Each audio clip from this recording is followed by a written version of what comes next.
ঘরের মধ্যে খেলা করে 3 ঘন্টা পরে যখন খেলা শেষ করে চলে যায়, যেই ঘর ভাঙার জন্য বন্ধুকে পিটাইছিল ওই ঘর 3 ঘন্টা পরে নিজে যখন খেলা শেষ করে চলে যায়, ঘর পাড়াইয়া চেপটা করে চুরমার করে চলে যায়।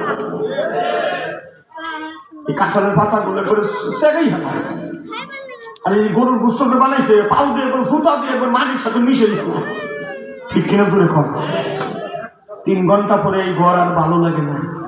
আমাদের দেশে হিন্দু ধর্মের লোকেরা দেখবেন যে পিস দিয়ে বাঁশ ঢুকাইয়া খের দিয়ে মাটি দিয়ে মূর্তি একটা বানাইয়া 3 দিন পর্যন্ত ওই শিশু বাচ্চা যেমন 3 ঘন্টা পর্যন্ত খেলা করছে, ওই শিশু বাচ্চার মতো ওই হিন্দুরা 3 দিন পর্যন্ত মূর্তির সামনে খাদ্য দিয়া নামা নামা রামায়ণ গগয়ন ঈশ্বরং হরিপদয়ং মহামানয়ং পাদং পাদং পং পং এরকম করতে থাকে, ঠিক কিনা জোরে কম। এই যে 3 দিন পর্যন্ত নামা নামা করলো, 3 দিন পরে শিশু বাচ্চা যেমন 3 ঘন্টা পরে আর ঘর ভেঙে ফিরেছিল, আমাদের দেশের হিন্দু ধর্মের লোকেরা 3 দিন পরে নিজের এই মূর্তিটাকে পানির মধ্যে নিয়ে পাড়াইয়া চেষ্টা করে গাইয়া পরে সেখান থেকে চলে যায়, ঠিক কিনা জোরে কম।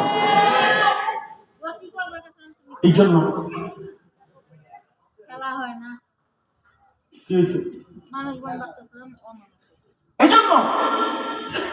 বিজ্ঞানীরা বলেছে এই হিন্দু ধর্ম হচ্ছে একটা ফালতু ধর্ম, শিশু বাচ্চার খেলা করার মতো ধর্ম। আর বিজ্ঞানীরা আমার কোরআন যত গবেষণা করতেছে তত বলতেছে আল্লাহর কোরআন হচ্ছে শ্রেষ্ঠ। সুবহানাল্লাহ। বান্দরবান আমার আল্লাহ কোরআন বলছেন সাবান শিদাদা, আমার আল্লাহ বলেন আমি 7টি মজবুত আসমান বানাইছি। সুবহানাল্লাহ। কোন কি বানাইছি? কয় হাজার খুঁড়া আছে। আল্লাহু আকবার। বিজ্ঞানীরা বলল এই পৃথিবী আল্লাহ এই জায়গায় বলছে 7টা মজবুত আসমান, আবার অন্য জায়গায় বলছে 7টা পৃথিবীও বানাইছি। সুবহানাল্লাহ। 7 আসমান 7 পৃথিবী। কথা কি শুনতেছেন নাকি? মাথা কাটাই শুনতে হবে, এলোমেলো ওয়াজ না, কোরআনের ব্যাখ্যা বিশ্লেষণ, কোরআন বিজ্ঞানের তুলনামূলক আলোচনা। মাথা কাটাই আমি এই এলাকা যে ভদ্র এলাকা, শিক্ষিত এলাকা, এই জন্য আমি আজকে এই ওয়াজটা লইছি। অন্য গ্রামের এই গভীর গ্রামে যে এই ওয়াজটা লইতেন না। না আপনারা রাগ করতেছেন? হুজুর একটা কাহিনী বলবেন, একটু কানবো একটু হাসবো, আপনি কি ওয়াজ লইছেন? কোরআন এবং বিজ্ঞান, এটাই তো আসল ওয়াজ, ঠিক কিনা তো এখন কোরআনকে এখন মানুষের কোরআনের কলিজাটা মানুষের সামনে প্রকাশ করতে হবে। এই কিসসা কাহিনীর দিন শেষ হয়ে গেছে। মান ক্বালা বিহি সাদাকা ওয়া মান আমিলা বিহি আজরা ওয়া মান হাকামা বিহি আদলা ওয়া মান দাআ ইলাইহি হুদিয়া ইলা সিরাতিল মুস্তাকিম। যেই কোরআন সত্য কথা বলে, যেই কোরআনের কথা হচ্ছে সত্য কথা, সেই শ্রেষ্ঠ কথাই মানুষের সামনে দরকার, ঠিক কিনা জোরে কথা।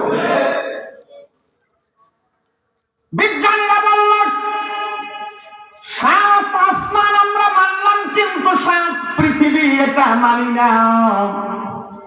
বিজ্ঞানীরা চাঁদে যাওয়ার পরে 7 আসমানের স্বীকৃতি দিয়েছে। সুবহানাল্লাহ। 1969 সালে বিজ্ঞানীরা যখন চাঁদে গেল, এর আগে বিজ্ঞানীরা 7টা আসমানের কথা মানে নাই। বলছে যে আমাদের উপরে যে আসমানটা চাঁদ আছে এটাই হলো আসমান। আসলে এটা কোনো আসমান নয়, এটা হচ্ছে উপগ্রহ। মূল আসমান হইল আরো অনেক উপরে। একটা আসমানের থেকে আরেকটা আসমান হচ্ছে 2500 কিলোমিটার লম্বা। সুবহানাল্লাহ। পাশ মানে এই যে মঞ্চটা কত উঁচা, এইরকম একটা আসমানের থেকে আরেকটা আসমান হচ্ছে 2500 বছরের রাস্তা। সুবহানাল্লাহ। বিজ্ঞানীরা বলল, বিজ্ঞানী